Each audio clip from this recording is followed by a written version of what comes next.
semuanya, perkenalkan nama saya yaitu Nurul Sana dengan nomor induk mahasiswa 03142410002 dari jurusan Tadris Bahasa Indonesia, Fakultas Ilmu Tarbiyah Keguruan, Universitas Islam Negeri Sumatera Utara. Hari ini saya akan menjelaskan materi fonem dan morfologi. Untuk itu, simak videonya ya. Sebelum memulai pembahasan, di sini saya akan menjelaskan terlebih dahulu apa-apa saja yang akan dipelajari di materi ini. Jadi, yang pertama itu ada fonem. Dalam fonem, kita akan membahas pengertian, vokal, konsonan, suku kata, lafal, dan pemenggalan kata.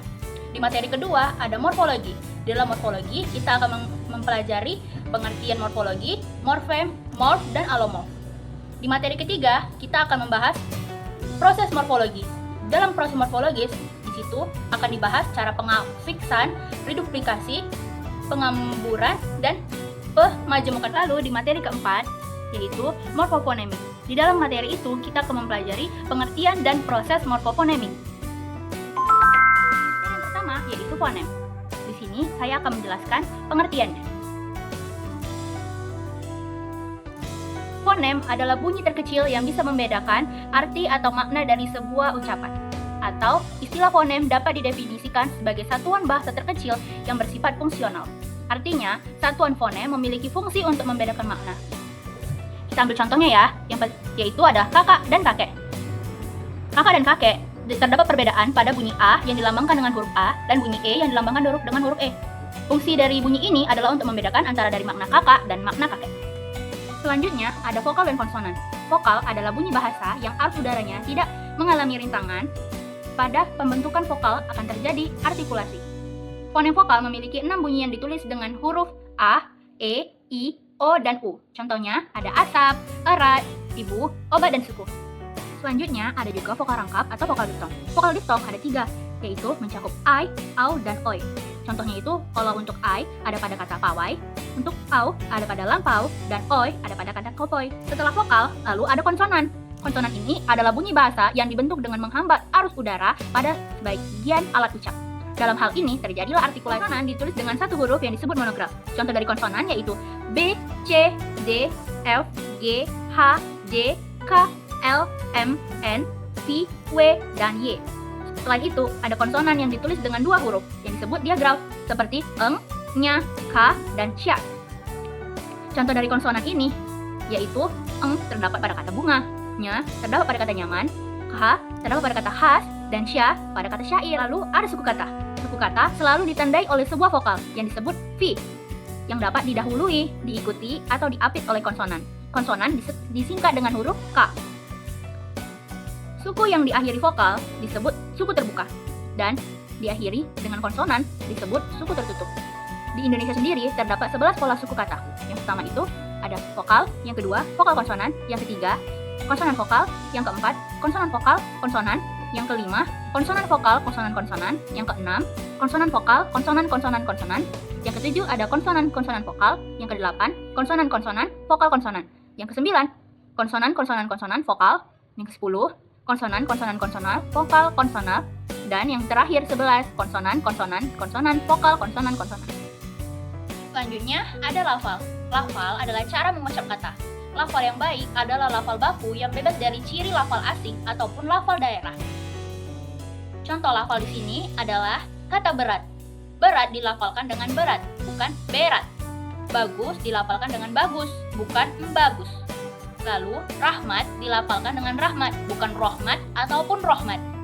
Selanjutnya adalah memenggal kata. Pemenggalan kata biasanya dilakukan dengan mempertimbangkan yang pertama adalah suku kata. Yang kedua, dibuat sebagai satu kesatuan makna yang tidak bisa dipenggal. Yang ketiga, menghindari pemenggalan yang hanya terdiri dari satu huruf. Pemenggalan kata pada kata dasar dilakukan sebagai berikut. Jika di tengah kata terdapat huruf vokal yang berurutan, pemenggalannya dilakukan di antara kedua huruf vokal. Contohnya bisa dilihat. Buah, main, dan niat. Selanjutnya, diftong I, Au, E, dan Oi tidak dipenggal. Contohnya, pandai, saudara, survei, amboy. Jika di tengah kata dasar terdapat huruf konsonan termasuk gabungan huruf konsonan di antara dua huruf vokal, pemenggalan dilakukan sebelum huruf konsonan itu. Contohnya, bapak dengan kenyang, lawan. Terakhir, pemenggalan kata beribuan dilakukan di antara bentuk dasar dan unsur pembentukannya. Contohnya, berjalan, diambil, kekasih, dan membantu. Selanjutnya kita masuk ke materi yang kedua.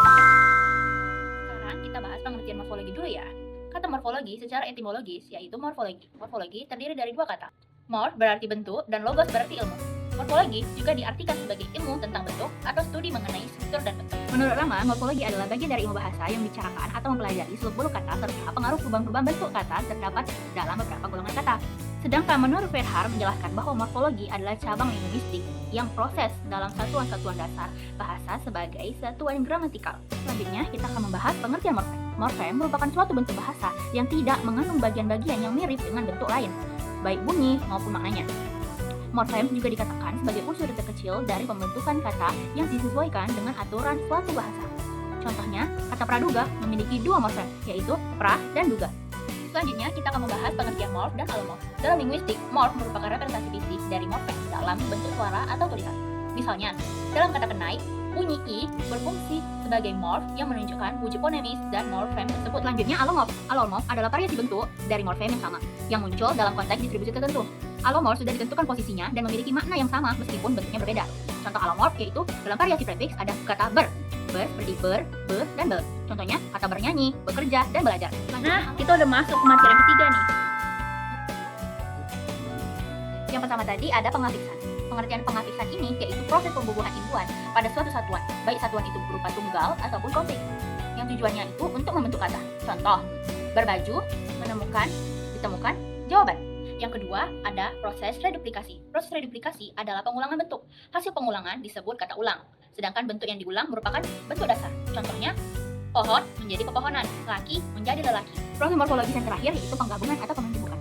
Penggabungan atau pemajumukan merupakan proses pembentukan kata dari dua morfem bermakna lesikal. Contohnya ada sarung tangan dan rumah sakit.